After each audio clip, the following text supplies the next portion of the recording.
Tell me about Danny growing up as a kid. What was he like? Oh. He was very active. He was very athletic. He loved playing sports.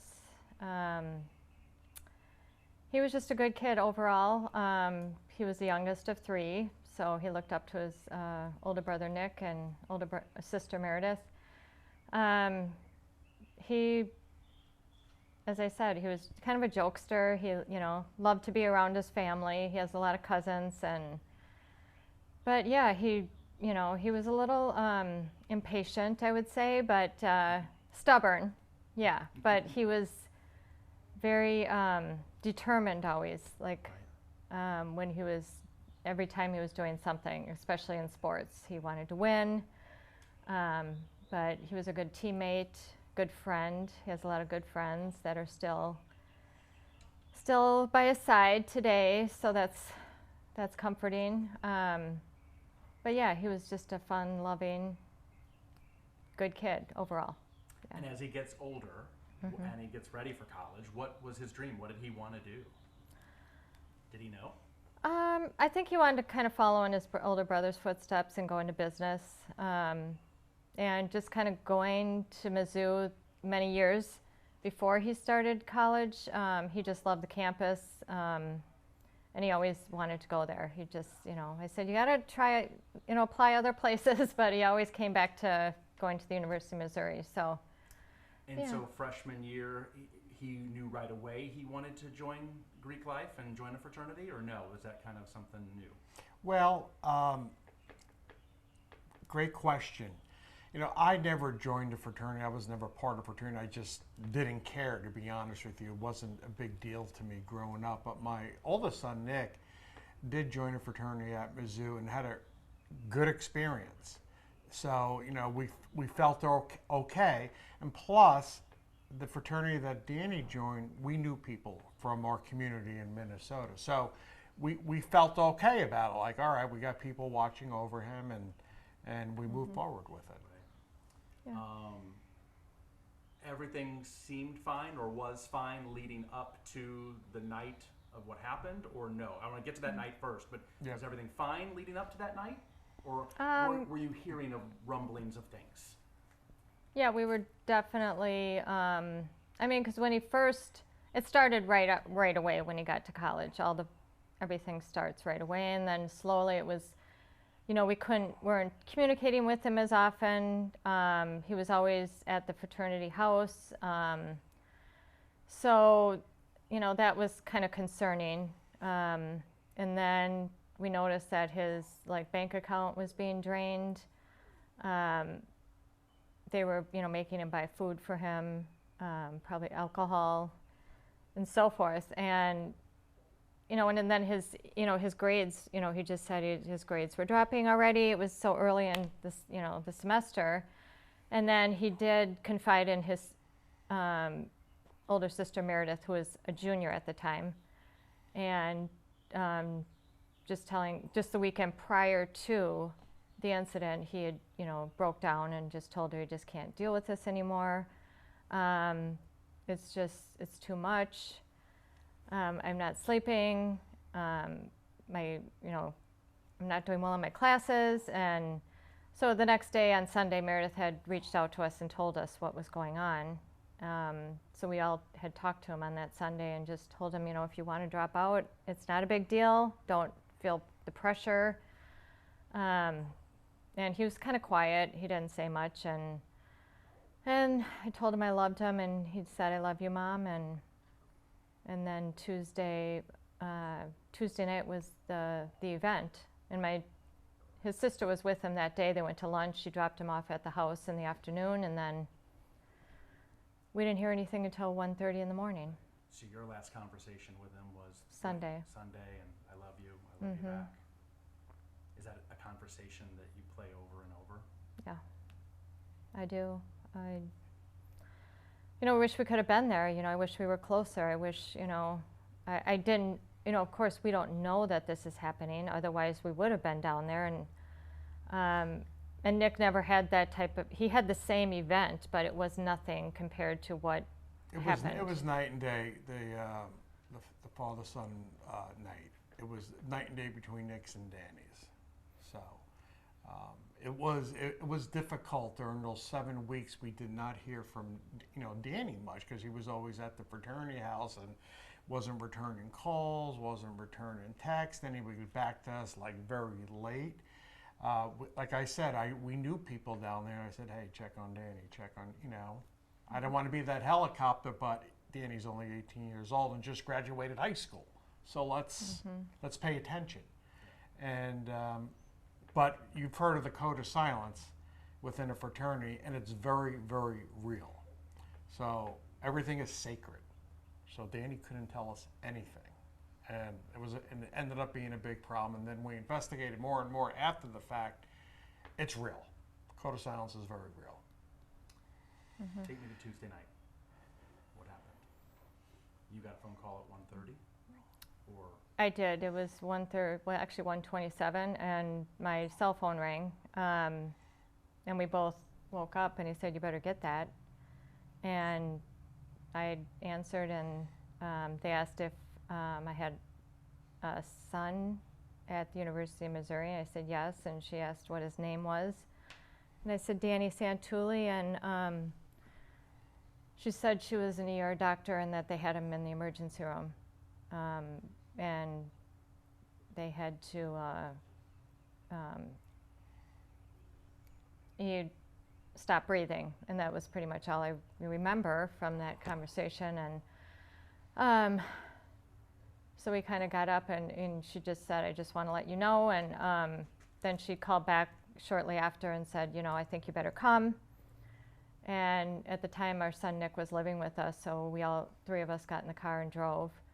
We called my daughter Meredith, who was on campus, and we told her to get over to the hospital as soon as possible.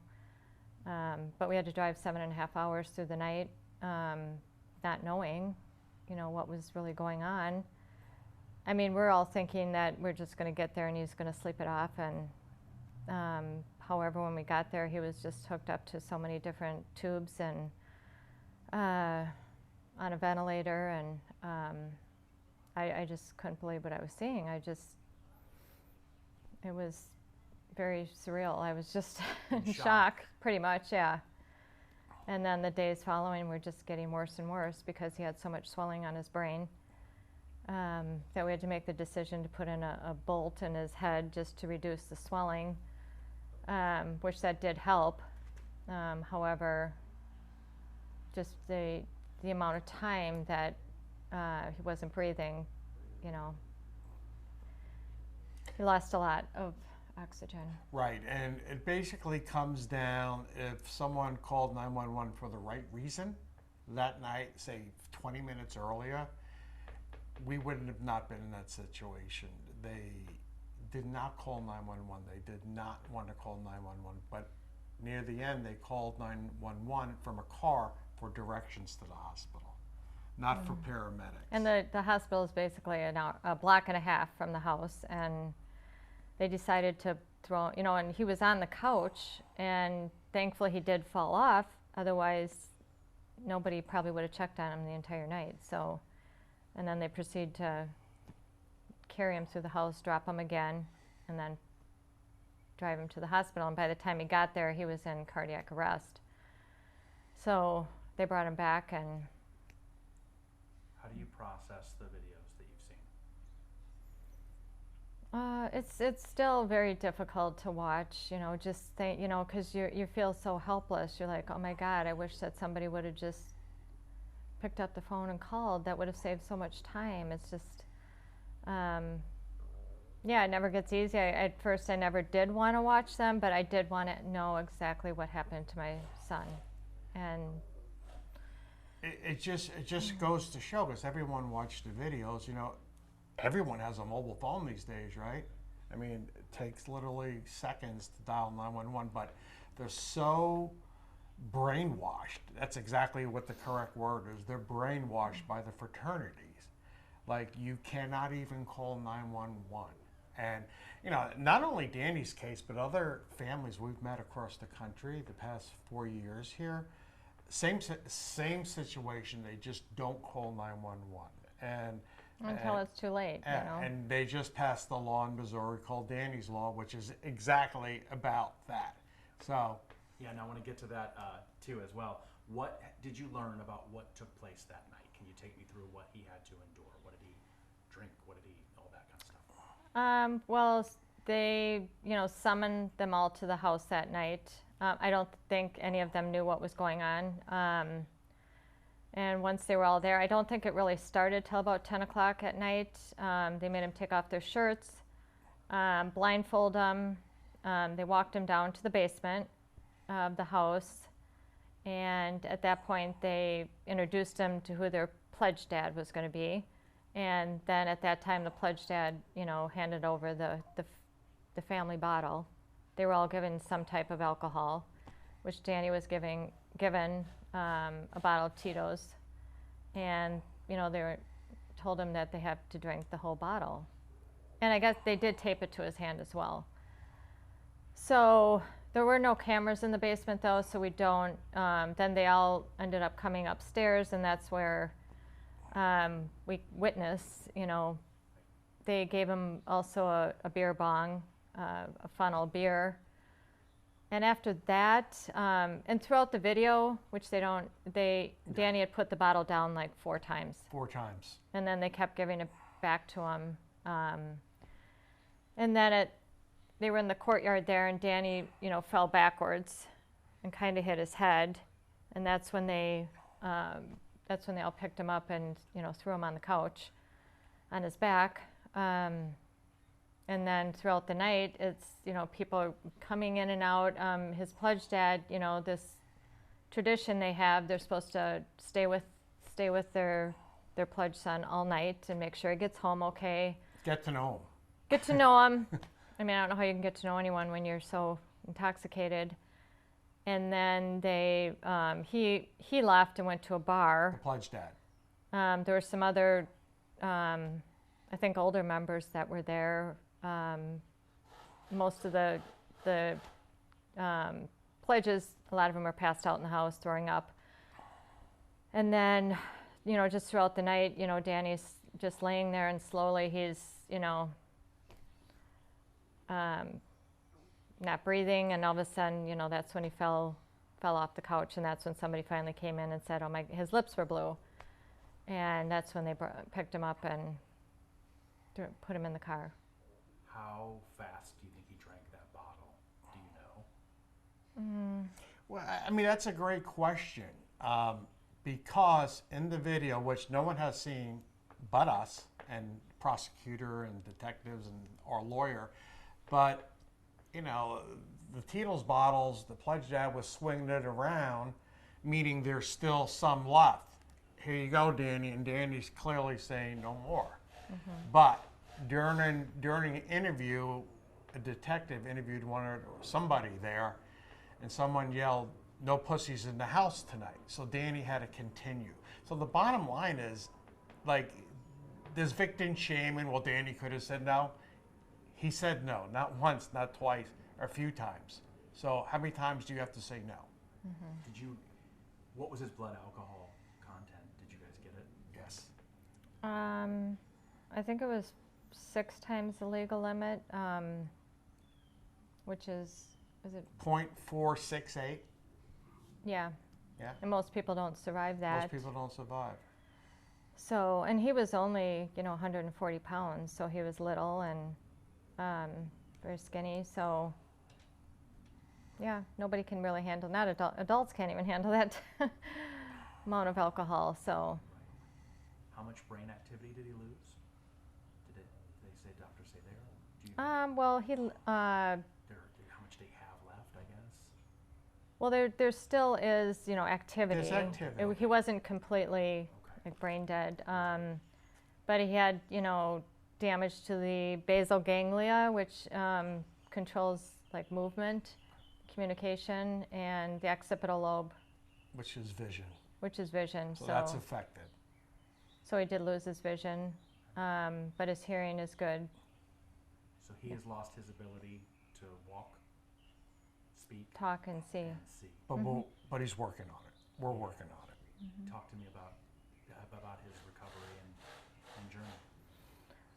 Well, after, we were in the ICU at University Hospital for almost 8 weeks. At that time, he was was transported to Craig Rehab in Colorado, where he spent 6 months, just doing physical therapy, occupational, speech. And at that point, after 6 months, he was, ready to go home. So we did bring him home in May of 2022. So we had to modify our home a little bit. And yeah, it was a difficult transition. It's scary, and but we've made our home comfortable for him. We've made it accessible. We continue with therapies. He has a great team of caregivers, nurses, therapists. So he has a good routine going, and we've just, it's our new way of life. Yeah, but it's been a very slow process. We've tried to live in a lot of different therapies. Some are more successful than others, but he is a lot more, what should I say? Aware. Alert. He's tracking us better. He tracks by our voices, so he'll, his eyes will turn, and now he's turning his head more. So yeah, and he's trying to communicate. So when we talk to him, he's trying, he makes noises, and so yeah, we're trying to, an eye gazer device that we're working with just to try and get more communication from him. Okay. So we just keep trying new things, and it's okay to say you guys come to Florida in the winter now to try to help with the therapy? Is that okay?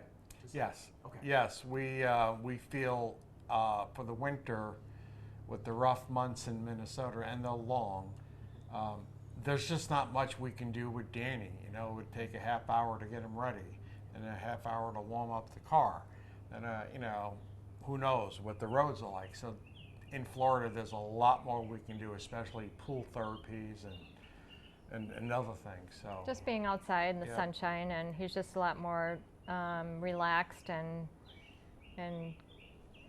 comfortable in the warmer climate. So How do you characterize what happened? For me, I wake up every day and then I'm saying, I can't believe this happened. I kind of don't want to believe it, but it's true, it's reality. A lot of it is, still a blur, a dream. I'm sad, but I'm more bitter, to be honest with you, because of the ignorance. I've always said, and I mean it to this day, that true colors of people actually do come out when there's a horrific event. I mean, the true colors, like who's there, who's in your camp, and who's not, it's clear. So that's what I've learned. So yeah, we're living it, and we're gonna embrace is a tough word, but we're gonna embrace this new life as best as we can. What pushes you? What motivates you? What keeps you going? Pretty much Danny, he motivates us every day to get up, and if I give up, he's going to give up, so I can't. Right. And he's he works really hard through his therapies. I know he's fighting through this too, and he's happiest when we're all around him and talking to him. So it just, he motivates me every day, and I certainly don't complain about anything anymore, because Right. I don't complain about the little things, but No. he's strong and resilient, and I was going to say the fact that he's still here Yeah. proves that he's a fighter. Well, exactly, I can't believe he lived through that, because most kids don't. So I do say this a lot, like 9 out of 10 kids would have died that night. And for some reason, Danny's still with us. So I think he's alive. It's for a reason. What do you think that reason is? That reason is that he's eventually going to get through this. He's not going to be perfect, but he is going to get some type of better quality of life. And that's all we want. That's all we want, because, he was cheated. He didn't deserve this at all.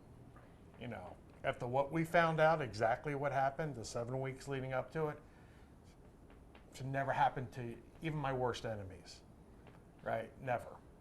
So we're going to do this for him. He's 22. He's got a long life. And this hazing cycle has just got to be broken at some point. I mean, if somebody were to ask you, what is hazing? What would you tell them? Well, it's, forcing people to do things that they're not comfortable with, that are not ethical, and just for their own satisfaction, just to make people struggle and get hurt, and it's just, and it happens in sports and fraternities. It happens everywhere, so it's just a shame that it's still continuing, and and hopefully Danny's alive. Maybe he can help change the culture. So, and that's why we speak out, and just to create more awareness. You've become kind of crusaders for this, right? Stopping hazing. Yes, there's more families that are probably more involved with the prevention of hazing and education. We're very busy with Danny. So that's first and foremost, is caring for him and getting him on the right track, right? Wherever that is. We would love to go out and speak and so forth. We just don't have the bandwidth. Yeah. Right? And then it does open up a Band-Aid, right? When we start talking about it again. But we understand that. We understand that. Right. So. His case helped spur the federal law, right? The one that was signed, I think, was that 22? The Stop Campus Hazing Act? Stop Campus Hazing Act. Yes. Yeah, Senator Klobuchar was driving that from Minnesota. Was she driving that because of Danny's case, or already before Danny's case happened? It was before, Okay. but they were having a hard time, a lot of hurdles.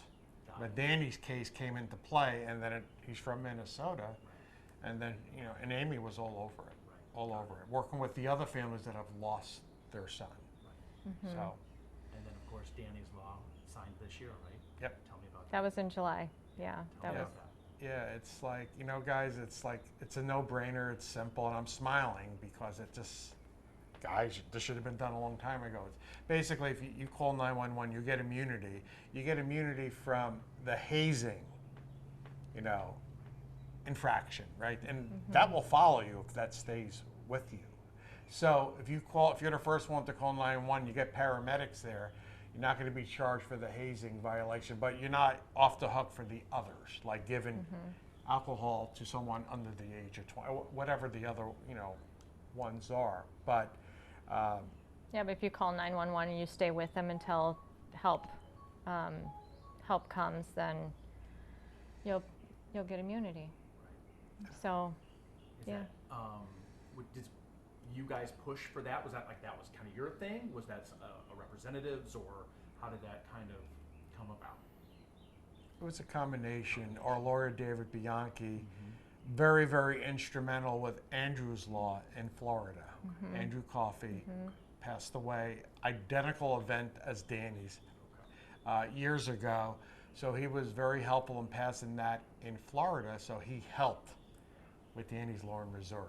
So. Is it sickening to see the cases, though, continue to pop up in the news?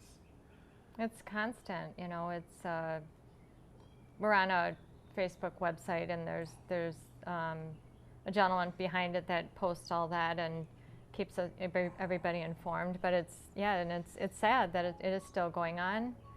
I don't know if there's been any deaths since Danny's, but there's you know, just that recent one at Rutgers where there's a boy that's severely injured. But yeah, it's constantly going on, and I don't know what well, how you put an end to it. It's how do we change this? Well, part of the problem is the parents, guys. I have no problem saying that. They're part of the problem because they're defensive. You know, they're in denial about their boys, hey, they're not perfect, but they're not going to be doing stuff like this. And the bottom line is they do stuff like that. And so you need to accept it as a parent that my kid screwed up. All right? It's okay. It's not the end of the world. But the parents get brainwashed by the kids in that fraternity, so the parents just believe, like, well, in Danny's situation, well, Danny could have said no. How do you get to .468 by yourself? It's impossible. You'd be dead, right? You can't do it. So that's part of the problems is the parents. They need to step up. Well, and I think in Danny's situation, they were on probation twice. They did not follow the rules. The house manager was there that night, but certainly did not care. I mean, you have to seriously have qualified people that are going to run a house, and not let sophomores in college be running a house full of 40 boys. It's insane. And also, I don't agree with them pledging right off the bat. I think my older son, Nick, he pledged second semester, which he thought was much better. He got to know people and felt more comfortable with the ones he wanted to join. I just think it's too much for an 18-year-old boy to start college and go through that whole pledging experience. So yeah, there's a lot of things they need to go away with, a lot of the traditions. I love traditions, but they are meant to be. They can be broken. It's insane that I don't know how this tradition ever came about, that you would give an 18-year-old a bottle of hard liquor. There is not going to be a good outcome. And is it just odd to you that that's considered bonding? That let's force you to drink all this liquor and now you can belong with us. I don't know. Yeah, it's very odd. I don't know how that's brotherhood or I wouldn't even really like these people after I was done pledging. I'd be like, you're a terrible person. That's not brotherhood. No, I mean, Nick did have a different experience. They did get to know each other that night, and it was over a decent hour. This just went on all night, and nobody was there to provide any help. And they also, and these fraternity members need to understand that if you hold any title within the fraternity, whether you're there or not, you're going to be responsible. Right. So yeah. It looks good on your resume, but no one thinks something bad's going to happen. But once it happens, get a lawyer, get your parents involved, and get ready to spend money. Mm-hmm. Do you have a message for parents? I I'd be more involved in what they're doing and ask more questions. And, there is a website that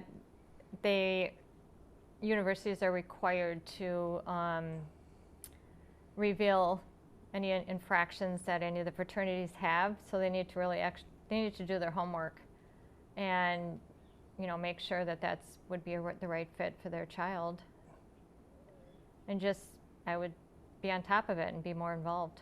Yeah. Mm-hmm. Or, to play it safe, just don't join a fraternity. I know there's going to be fraternities out there that don't agree with me, but I know there's some good ones out there. But if you really want to play it safe as a parent, just don't join one. You're still going to have a life. You're still going to meet people. You're still going to be successful your 4 years in college, and you'll probably get a good job afterwards. So it's not the end of the world if you don't join a fraternity. Final question, what's next for you guys? Well, it's always the unknown.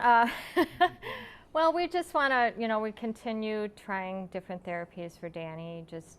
There is a lot out there. You just have to find it because it doesn't come to you.